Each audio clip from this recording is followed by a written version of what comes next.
Take a look at these rocks. Their surfaces are covered with dark spots and patterns that we often associate with living organisms such as microbes or bacteria on Earth. However, these rocks do not come from Earth. They come from Mars. They were found by NASA's Perseverance rover, and scientists say they have been searching for exactly these kinds of traces for years. In fact, the research team is even talking about a potential biosignature. But what does that mean? Have we finally found proof that the red planet once harbored life? Well, that's exactly the question. To be certain, the samples must be brought back to Earth and analyzed. Only here can all the tests be carried out that can provide definitive answers. However, if it's confirmed that we have proven the existence of life on Mars, it would be an absolute turning point for humanity, and we would no longer have to wonder whether we are truly alone in the universe. So, be sure to stay tuned until the end to find out exactly what Perseverance has found on our neighboring planet. Today, Mars is considered the prime example of a supposedly dust-dry, hostile world. But that wasn't always the case. It's now clear that until around 3.5 billion years ago, the red planet was hospitable to life and adorned with lakes, rivers, and even a full-fledged ocean.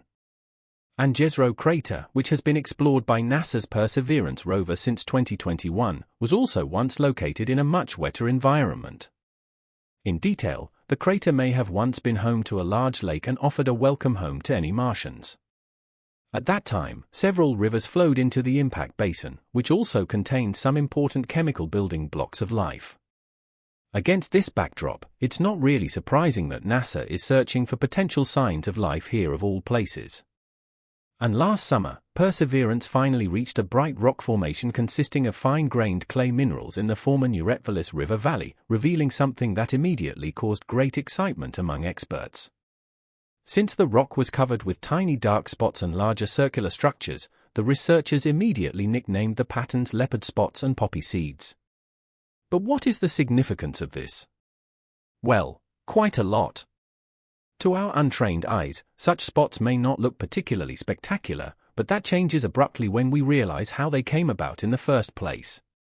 On Earth, such patterns are often associated with microbes, and we can think of them as a kind of fossil diary that shows that the sediment layers were once teeming with life. The assumption that we are dealing with the result of biological processes here would therefore not be far-fetched. But what about Mars? Well, to clarify this, Perseverance pulled out its entire arsenal of analysis tools and took a close look at the striking rock. Given the potential significance of the discovery, NASA experts decided to drill into the rock formation and secure a sample for further investigation. In fact, one of the rover's central tasks is to collect such samples so that they can one day be brought back to Earth.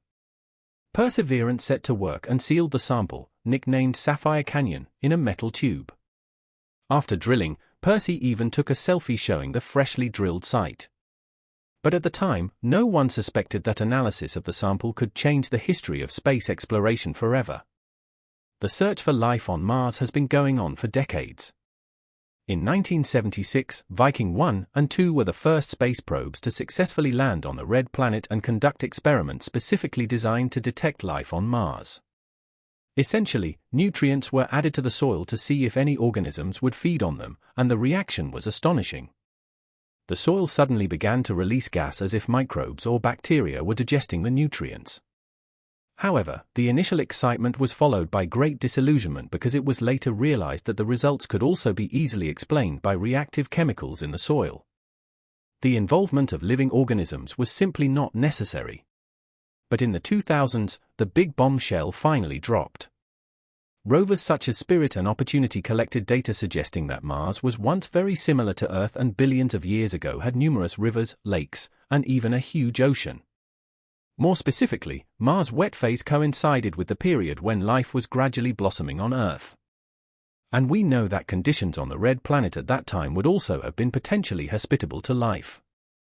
Of course, this discovery opened up a whole new perspective for experts, and this is where Perseverance comes in.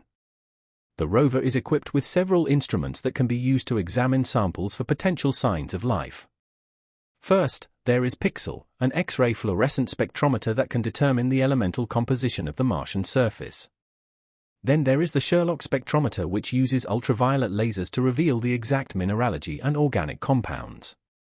And when Perseverance pointed these instruments at the aforementioned sample, it revealed exactly what the scientists had hoped for. The dozens of leopard spots, each about a millimeter in size, contain a mixture of mineral iron phosphate in the form of vivianite and the iron sulfide gray. Typically, these two minerals occur on Earth in water-rich environments.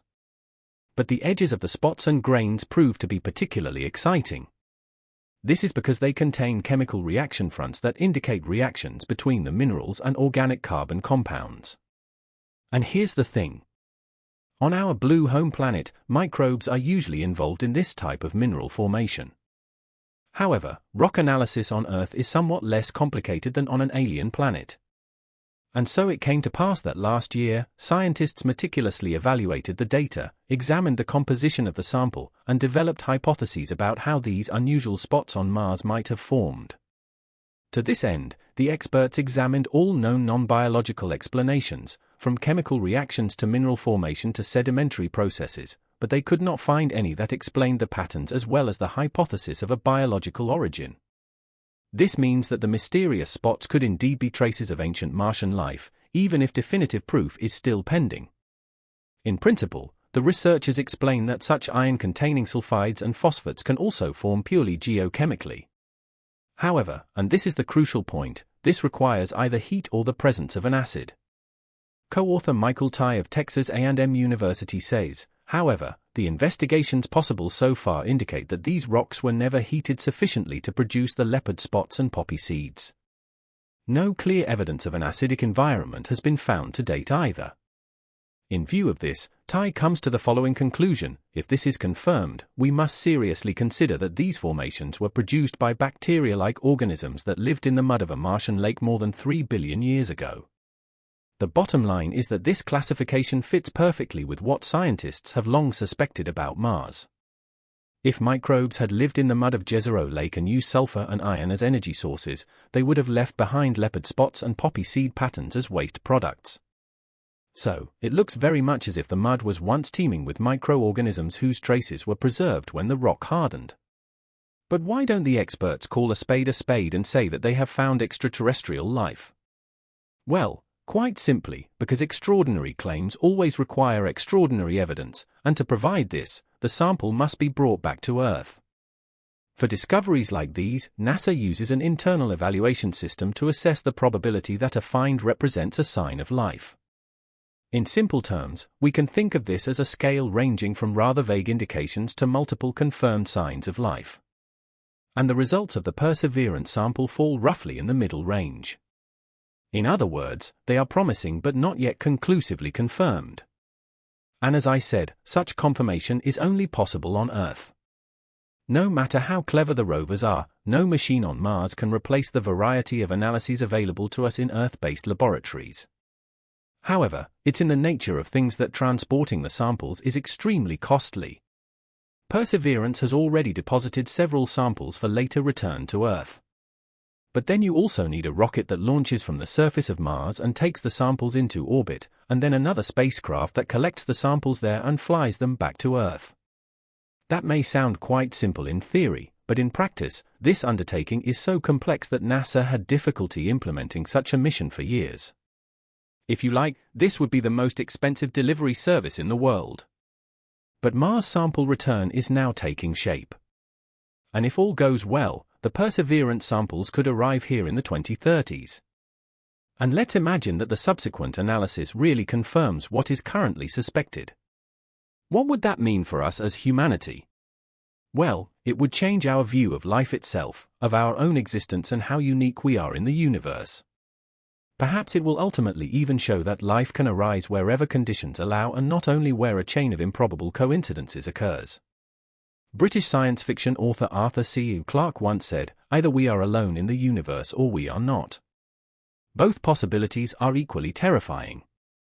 And perhaps we're already on the verge of finding out which of these terrifying possibilities is actually true.